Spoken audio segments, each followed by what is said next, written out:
Hey guys, Andre here of Yugatech, and back in October last year, Realme released the Realme Pad here in the Philippines. And for a company that's known for producing bang-for-the-buck smartphones, it looks like they did well with their first tablet that is following it up with a smaller version aptly called the Realme Pad Mini. Should you get this one, or are you better off with the regular pad? Let's find out in this review.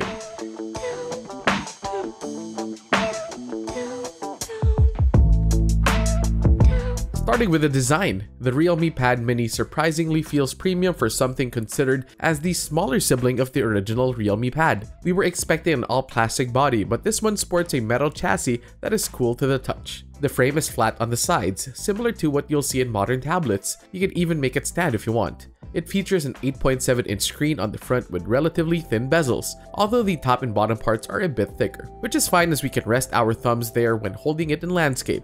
Placed above the screen is a 5-megapixel front camera, which makes it intended to be used more in the portrait orientation. From this position, we can find the volume and power lock buttons on the right, which is a bit awkward since we're used to having the power button below the volume. They're firm, clicky, but with a soft bump so it's not noisy. In landscape, the power button is easy to reach, although the volume buttons can take a bit of an effort. Back to portrait, found on the left side is the card tray for 2 nano SIM size SIM cards and up to 1TB micro SD card in a hybrid setup. Up top, we have the 3.5mm audio jack and the loudspeaker, while down at the bottom are the main microphone, USB-C port, and another stereo speaker. Turn it on its back and you will see the slightly protruding camera module that houses the 8-megapixel shooter. Found on the lower right is the Realme branding. One of the things you will like about the Pad Mini is, well, its size. It's not that thick at 7.6mm, yet it's hefty, though at 372 grams, so it can be a bit tiring to hold one-handed. But given its size, it's like holding a notebook. You can easily hold it while watching a video or reading an ebook.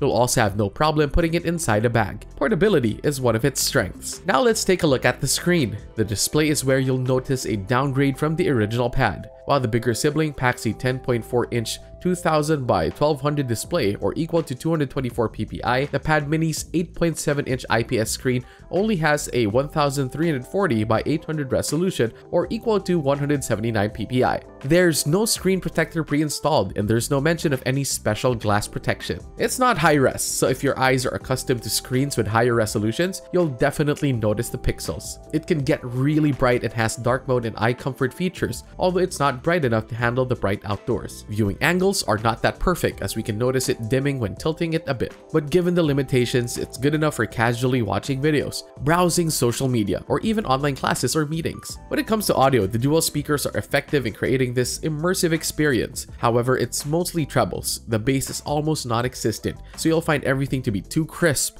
It's good in handling vocals though, but if you want better quality, the use of a wired headset or external speakers is still recommended. Software-wise, the Pad Mini runs on Realme UI based on Android 11. The UI looks stock and even uses Google Apps as its default. The only non-Google app that was pre-installed is Facebook. Judging from some pre-installed apps like YouTube Kids and Kids Space, we can see that Realme is also aiming this tablet at parents. It even asks if you're logging in as a child or as an adult or teen when setting up a Google account. So, if you want to use this as an entertainment and educational tool for your kids, the Realme Pad Mini will be able to accomplish that, although it would have been great if Realme included a protective case or folio in the package. For the storage, the Pad Mini model that we have comes with 64GB, which is now considered entry-level capacity, but is enough to house plenty of apps. There's also a 32GB model for very light users who have no plans of downloading plenty of apps or files. Users can expand it though via micro SD. So how does it perform? The Realme Pad Mini is running on a Unisoc T616 chipset with a 2GHz octa-core CPU, Mali G57 GPU, and 3GB or 4GB of RAM. Performance is okay for its caliber. I don't notice any hiccups when navigating the UI or launching a few apps. It functions like any decent device as long as it's not games or running plenty of apps in the background. Speaking of games, we played Genshin Impact on it and it's actually playable as long as you keep the graphics settings to its lowest. Even then, we get the occasional stutter during action-packed scenes. You can also notice it get warm at the back near the cameras, but not too much to cause discomfort. Check out the benchmark scores in our full article review that's linked in the description box. Connectivity-wise, the Realme Pad is not just a tablet, since it also has phone functionality, meaning you can take and make calls. You can call it a phablet as well. Other than that, it has the basic ones like 4G LTE, Wi-Fi, Bluetooth 5.0, GPS, and USB Type-C. Providing power to the Realme Pad Mini is a 6,400 mAh battery with 18-watt fast charging and support for wired reverse charging. When used mostly for browsing social media and watching videos, it can last for more than a day. PCMark's battery test rated the battery at 8 hours and 36 minutes, which is not bad, but the actual experience is longer than that. The Realme Pad Mini is equipped with an 8-megapixel rear camera and a 5-megapixel front. Obviously, this device isn't intended to compete with smartphones, but it can produce decent photos for social media. Just make sure to take multiple shots or a steady one since it is highly prone to muddy outputs. If not used for that purpose, it is also good enough for video calls. The camera angle is good in portrait,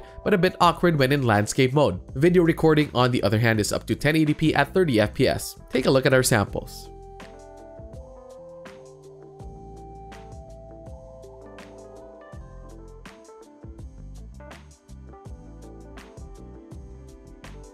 And let's wrap it up with the price. The Realme Pad Mini is a good follow-up to the Realme Pad.